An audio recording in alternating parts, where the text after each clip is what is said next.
Juliana pensó tener un día tranquilo aquella tarde del 5 de marzo del año 2005. Lo que nunca imaginó es que ese día en particular la llevaría a cometer un terrible error en su vida.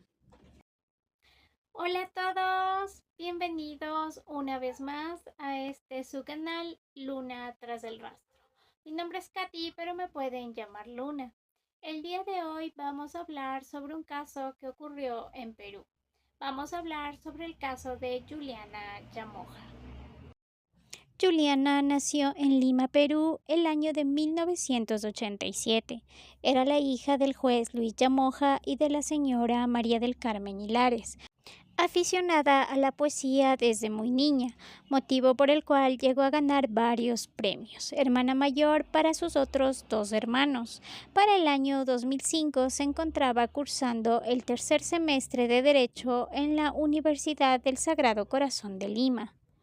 Las personas allegadas al núcleo familiar comentan que siempre tuvo una muy buena relación con su padre, mientras que con su mamá no existía una buena relación y siempre se mantenían peleando o discutiendo, ya que según testimonios de su hermano Luis Llamoja, Juliana supuestamente era una jovencita muy rebelde y constantemente vivía haciendo de menos a su madre por no poseer una profesión o carrera universitaria. Hasta que el día 5 de marzo del año 2005, cuando contaba con 18 años de edad, según declaraciones de la propia Juliana, ella se había comprado algo de ropa aquel día. Al llegar a la casa tipo 9 de la noche se dio cuenta que no se encontraba nadie, por lo que decidió subir al baño del segundo piso para tomar el espejo y bajarlo a la sala, para poder verse cómo le quedaba su ropa nueva. En ese instante había llegado su madre de su trabajo. Comenzaron a discutir porque la madre le había increpado sobre el desorden que ella había hecho. Y además la acusó de querer, ya que había encontrado un sobre de para rata. La discusión se había tornado más agresiva, pues ya habían comenzado a levantarse la voz. Juliana se había dirigido a la cocina porque quería prepararse algo de comida, pero su madre la había seguido y supuestamente había tomado dos de la cocina y le había producido algunos en sus brazos. Ella logra quitarle el. Por tratar de defenderse, empezó a lastimar a su madre. Luego, la señora dejó de hablar y de moverse. Al prender la luz, Juliana se había dado cuenta que las heridas fueron superficiales. Luego arrastró el cuerpo hasta el baño del primer piso, puso seguro en la puerta y subió a tomar un baño ya que estaba llena de sangre. ¿Que tú no mataste a tu madre? Por ¿Que supuesto. fue un accidente? Sí, claro. De una situación de legítima defensa, un forcejeo en medio de la oscuridad, en el que las lesiones que se encontraron en mi madre fueron absolutamente superficiales, lo cual demostró una ausencia de intencionalidad, ¿no? Unas horas más tarde había llegado su hermano Luis. Según sus declaraciones, contó que supuestamente Juliana se había demorado en abrir la puerta, que él había entrado y había querido usar el baño. Se asomó a la ventana de este y vio los pies del cuerpo de su mamá.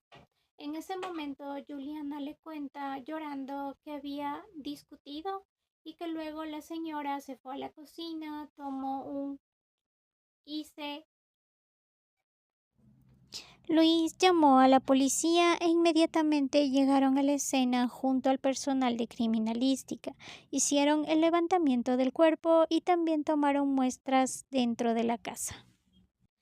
Al realizar la inspección por el patio, según testimonio de su hermano Luis, presuntamente descubren un sobre de raticida y una gaseosa. Pienso que fue con premeditación, alevosía o ventaja. Yo pienso que fue con premeditación. ¿Por qué?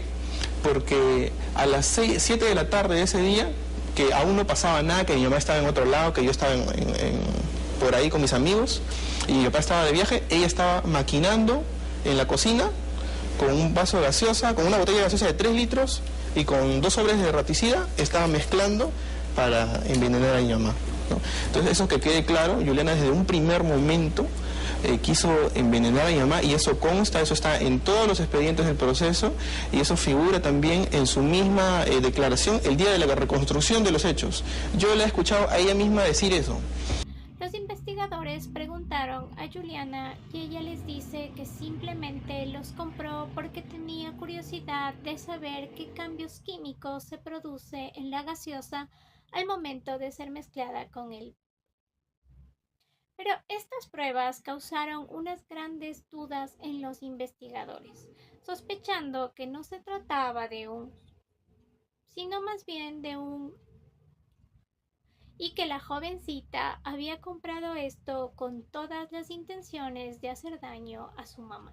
Esto sumado al testimonio de su hermano Luis, que contó que su madre no se molestó por el espejo, sino que lo hizo porque el día anterior se habían perdido unas joyas de su propiedad y Juliana no había llegado a dormir la noche anterior. Por ejemplo, lo del espejo, mi mamá no se molestó por el espejo, se molestó por todo lo que te conté, lo que se le perdió las joyas, de que llegó borracha, de que no llegó a dormir, todo eso, ¿no? Al realizar la autopsia descubren que presentaba 63 cortes causados con arma blanca. La mayoría de ellas se encontraba en el tórax, el cuello y el rostro. Inmediatamente se realiza un examen psicológico-psiquiátrico de la personalidad de Juliana, en donde descubren que presuntamente sufría del complejo de Electra, que consiste en el ámbito psicológico en una fijación afectiva hacia el padre. Por este motivo, las mujeres que la padecen miran y sienten a su propia madre como una rival.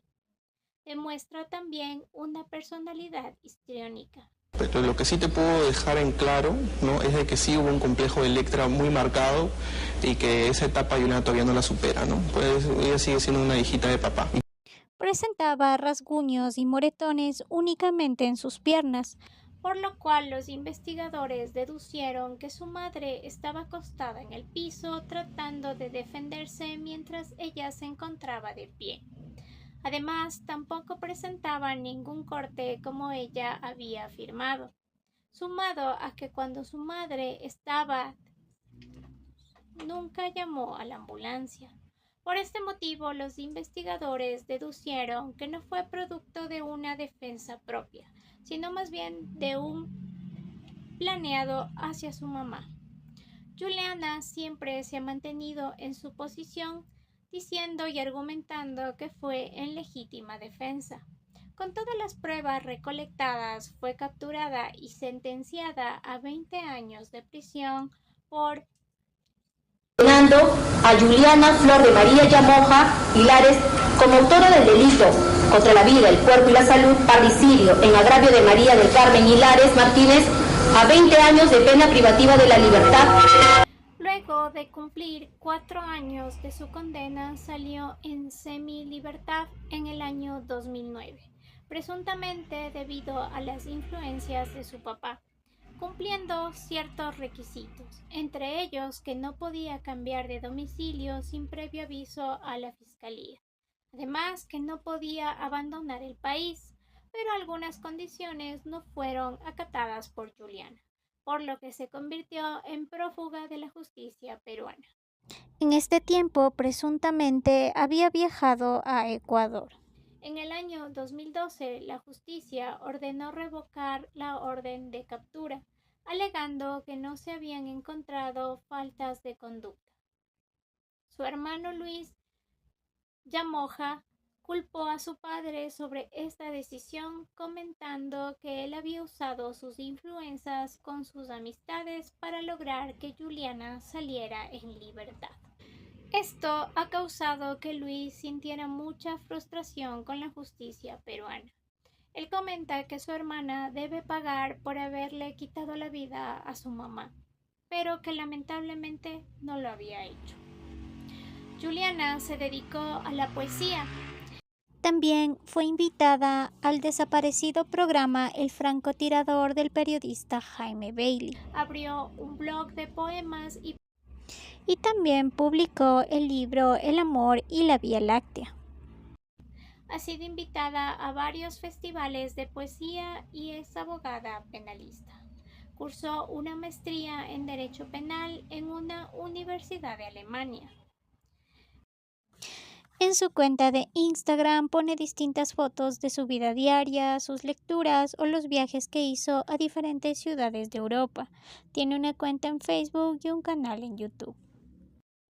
Y es así como termina el caso el día de hoy. Si les ha gustado mi contenido, los invito a que se suscriban y de antemano les estoy muy agradecida por su apoyo. Como siempre, abrazos de luna y nos vemos en un próximo caso. Adiós.